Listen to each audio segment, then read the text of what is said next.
Assalamualaikum warahmatullahi wabarakatuh. Perkenalkan, nama saya Siti Alia Yusuf dengan NIM 1314-22003.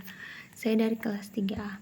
Baik, saya akan mempresentasikan makalah saya yang berjudul Ragam Budaya dalam Ragam Wawasan Budaya Plural.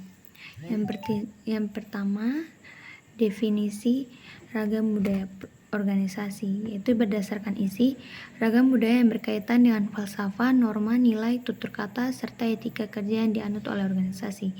Yang kedua, berdasarkan wujud, ragam budaya yang tercermin dari struktur organisasi, aturan perilaku, serta bentuk output dan produk organisasi. Dan yang terakhir, berdasarkan asal-usul, ragam budaya yang berasal dari kebijakan manajemen, kebijakan pemerintahan, kebijakan budaya daerah, lingkungan sosial, serta budaya global. Yang berikutnya, manfaat ragam budaya dalam organisasi. Yang pertama, keseimbangan antara karyawan dan perusahaan. Yang kedua, kerjasama dan komunikasi yang baik. Yang ketiga, inovasi dan kreativitas. Dan yang terakhir, pertumbuhan organisasi.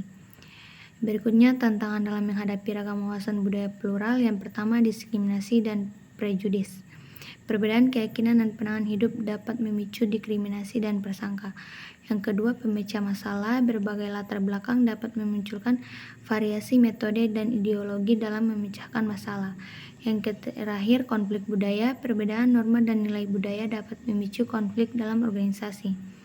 Berikutnya, strategi mengelola ragam budaya organisasi. Yang pertama, pendidikan dan pelatihan. Memberikan pelatihan budaya untuk meningkatkan pemahaman karyawan terhadap perbedaan budaya. Yang kedua, memperkuat nilai bersama, menanamkan nilai yang sama dalam organisasi seperti toleransi, penghargaan, dan keterbukaan pada perbedaan. Yang ketiga, menyeimbangkan kebijakan organisasi, yaitu menyalurkan kebijakan organisasi yang adil dan tidak diskriminatif serta menyeimbangkan berbagai perspektif. Dan yang terakhir, memperkuat identitas organisasi, meningkatkan identitas organisasi dengan menciptakan image yang positif di antara masyarakat sekitar. Berikutnya, implementasi ragam budaya dalam organisasi. Pertama, bekerja sama dengan beragam budaya, yaitu memberikan kesempatan yang sama dalam rekrutmen karyawan.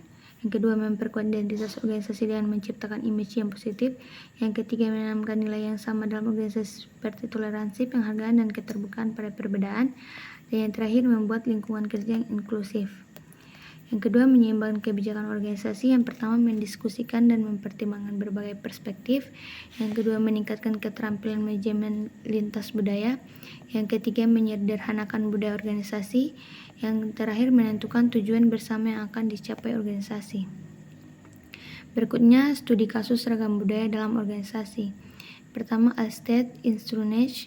Alstead Instrunesh mempromosikan nilai kesetaraan ras dan konsisten dalam perekrutan, promosi, dan pengembangan karyawan. Yang kedua, Microsoft memperkerjakan lebih banyak karyawan dari berbagai latar belakang dengan meningkatkan keragaman di tempat kerja. Dan yang terakhir, Google telah menurunkan hambatan dalam menciptakan pengalaman kerja yang inklusif dan sangat fokus pada diversitas, inklusivitas, dan keadilan di dalam organisasi. Baik, itulah presentasi dari saya. Wassalamualaikum warahmatullahi wabarakatuh.